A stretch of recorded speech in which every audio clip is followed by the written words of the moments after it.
स्वागत है बच्चों।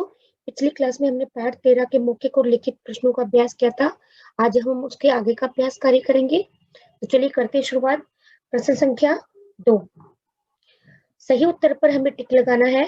ऑप्शन दिए गए हैं 3, इनमें जो सही उत्तर है उस पर हम टिक लगाएंगे। सबसे पहला है, पेड़ हमें क्या देता है? ठंडी हवा, छाया या दोनों? तो बच्चों हमारा जो आंसर होगा वो क्या होगा? दोनों, क्योंकि पेड़ ठंडी हवा और छाया दोनों ही हमें देता है। अगला, बादल किसका संचय करते हैं? हवा, जल या कोई नहीं? तो बिल्कुल बच्चों इसका जो सही जवाब आप सभी जानते हैं, इसका जवाब होगा जल। अगला प्रश्न हमारा है, पेड़ कौन हमें बिना किसी भेदभाव के खुशबू देता है? फूल, पानी या कोई नहीं? तो बच्चों आप सभी जानते हैं इसका उत्तर जो है वो क्या है? फूल, क्योंकि फूल बिना किसी भेदभाव के अपनी खुशबू सबको देता है। अगला है, जो व्यक्ति दान करता है उसे क्या कहते हैं? कंजूस, दानी या महादानी? तो बच्चों कविता के दर पे हमारा उत्तर होगा दानी। ये हमारे बहुविकल्पीय प्रश्न थे। अगला जो हमारा है प्रश्न संख्या 3, कविता की पंक्तियां पूरी कीजिए। तो बच्चों ये कविता आपको याद करनी है और उसके बाद इनकी पंक्तियां आप पूरी करेंगे। ये आपको अपने आप से करना है। अगला जो हमारा आता है अभ्यास कार्य वो आता है भाषा ज्ञान, यानी कि व्याकरण संबंधी। और पहला जो हमारा प्रश्न है वो है पर्यायवाची शब्द लिखिए।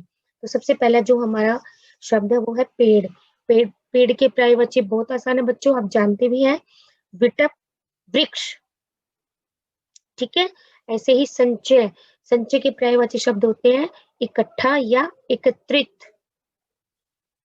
अगला शब्द है फूल, फूल यानी पुष्प, सुमन, ठीक है ना बच्चों।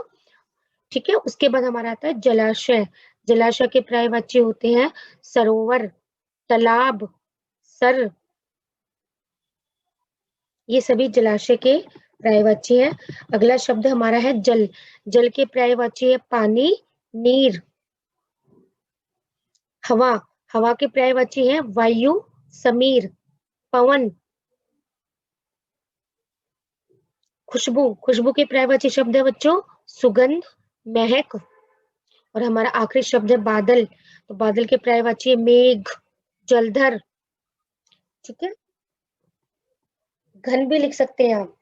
अगला प्रश्न हमारा, समान तुक वाले शब्द कविता से चुनकर लिखने हैं। समान तुक वाले शब्दों को हमें कविता में से चुनना है और फिर यहाँ पे लिखना है। जैसे कि पहला उदाहरण के तौर पे बताया गया है, आए, सुस्ताए। ऐसे ही संचय, जलाशय, पाएगा, इतराएगा, भ्रम, क्रम। तो ये समान तुक वाले शब्द थे बच्चों जो हमने कविता में से लिखने हैं, ठीक है। अगला प्रश्न हमारा वर्ण विच्छेद। वर्ण विच्छेद कीजिए। पहला है भ्रम। तो बच्चों आप यहाँ पे देख सकते हैं, मैंने वर्ण विच्छेद करके पहले ही बताया हुआ है। देखो भय, क्योंकि भय के नीचे रे है तो यहाँ पे भय के नीचे हलंत और रे भी अधूरा है। ये रे का पदेन रूप है तो यानी कि अधूरा है, तो भय के नीचे हलंत, रे के नीचे हलंत, उसके बाद ए जिसमें हमने स्वर को अलग किया, और मैं प्लस ए जिसमें मैं के नीचे हलंत। तो ये हमने भ्रम का वर्ण विच्छेद किया। उसके बाद आता है सुस्ताए। सुस्ताए में देखिए स पे छोटे ऊ की मात्रा है तो हम स व्यंजन में से छोटे ऊ स्वर को अलग करेंगे। देखिए कैसे करेंगे, ये स के नीचे हलंत लगाया, फिर छोटा ऊ, उसके बाद सुस्ताए, स आधा है तो हमें स को हलंत लगा के ऐसे ही छोड़ना है क्योंकि इसमें स्वर नहीं है। आगे ता, तो तय में से हमने आ स्वर को कर दिया अलग और तय के नीचे हलंत लगा दिया। और आखिरी है ए। ए क्योंकि व्यंजन नहीं है, स्वर है और स्वर अपने आप में पूरे होते हैं तो ऐसा का ऐसा ही रहेगा ये। तो ये सुस्ताए शब्द का हमने वर्ण विच्छेद किया है। उसके बाद देखिए खुशबू।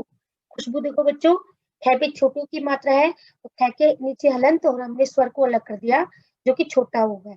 उसके बाद अगला जो हमारा वर्ण है श। श में से हमने ए स्वर को निकाल दिया क्योंकि जिसपे कोई मात्रा नहीं होती है उसमें ए स्वर मिला होता है, तो हमने श के नीचे हलंत लगाया क्योंकि वो अधूरा हो गया। क्यों हो गया? क्योंकि उसमें से हमने एस स्वर को अलग कर दिया। और अगला है बू, बड़े ऊ की मात्रा है तो बै से हमने बड़े ऊ को अलग कर दिया। तो ये हमने खुशबू शब्द का वर्ण विच्छेद किया। और अगला हमारा है स्वभाव। तो यहाँ पे स, स्वभाव में जो स है वो अधूरा है तो हम इसको हलंत लगा के रखेंगे क्योंकि इसमें कोई स्वर नहीं मिला हुआ है। ब के नीचे हलंत लगाया और इसमें हमने ए को अलग कर दिया। उसके बाद भा, तो भय के साथ आ की मात्रा है, तो हमने भय के नीचे हलंत लगाया और आ स्वर को हमने अलग किया। और लास्ट का जो है वो वै, तो वै के साथ कोई मात्रा नहीं है, इसका मतलब इसमें ए स्वर मिला हुआ है, तो हम वै प्लस ए, तो ये हमने स्वभाव का वर्ण विच्छेद किया। तो बच्चों ये हम जितना हम अभ्यास करेंगे उतना ही हमारा कंसेप्ट इसका क्लियर होगा।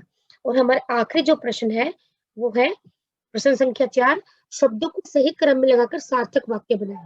यानी कि ये शब्द उल्टे सीधे लिखे हुए हैं, आगे पीछे लिखे हुए हैं, हमें इनको सही क्रम में लगाकर सार्थक वाक्य बनाने हैं। जैसे पहला वाक्य है, पेड़ से पूछता किसी नहीं, तो हम इसको सही क्रम में लिख के कैसे लिखेंगे, पेड़ किसी से नहीं पूछता, ठीक है। उसके बाद है पाठ, अपने जल बादल से संचय का नहीं सहा जाता, तो इसमें हम वाक्य बनाएंगे, बादल से अपने जल का संचय नहीं सहा जाता, ठीक है बच्चों।